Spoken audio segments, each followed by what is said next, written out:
Udah banyak yang nanyain tentang kelenjar pineal, mata ketiga kita. Udah aku rangkum, so let's go. Sebenarnya bingung banget gimana cara menyederhanakannya, jadi mungkin ini akan menjadi beberapa part ya, nggak apa-apa ya. Ini part pertama. Pertama kita bahas dulu si melatonin biang keroknya. Udah pada tahu ritme sirkadian ya?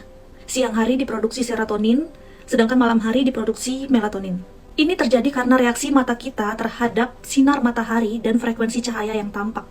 Reseptor di saraf optik kita lah yang mengirimkan sinyal ke otak, sehingga di siang hari serotonin lah yang menjadi kurir kimiawi dari tubuh kita.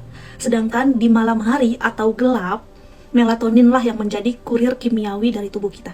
Proses penciptaan melatonin ini bermula dari asam amino esensial L-tryptophan yang kemudian mengalami metilasi atau rangkaian perubahan kimiawi. Ini semua terjadi di dalam kelenjar pineal. Dan siklus ini dalam rentang 24 jam paling tinggi terjadi antara jam 1 sampai jam 4 pagi. Nah, di dalam tubuh kita, hormon melatonin dan hormon adrenal atau hormon stres itu mempunyai hubungan yang terbalik. Jadi ketika hormon adrenal atau hormon stresnya kita tinggi, melatonin itu sedikit. Itu sebabnya kalau kita lagi stres, kita itu sulit tidur. Hormon ini juga yang sangat penting ketika tubuh melakukan restorasi. Ini fungsi melatonin yang lain. Nah, sekarang kita kenalan sama bentuknya. Ukurannya sangat kecil, hanya sebesar biji pinus, makanya disebut pine, pineal. Letaknya di sini. Dan sudah ada penelitiannya, permukaannya terdiri dari kristal-kristal kalsit yang terdiri dari kalsium, karbon, dan oksigen. Nah, karena struktur ini, kelenjar ini dapat menghasilkan efek piezoelektrik. Artinya dia bisa aktif secara elektrik dan memicu medan elektromagnetik.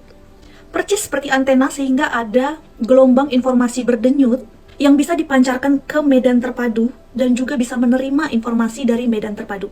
Faktanya, kelenjar ini ada di bagian kepala kita, siapapun kita dari kita lahir.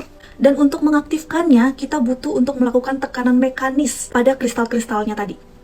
Piezoelektrik berasal dari kata Yunani, terdiri dari piezein yang berarti memeras atau menekan, dan piezo yang artinya mendorong. Emang apa yang harus ditekan dan apa yang harus didorong? Nah, ini dia. Menekan otot inti melalui pernafasan dan mendorong cairan cerebrospinal sampai ke bagian kepala. Caranya gimana? Lanjut part 2 ya.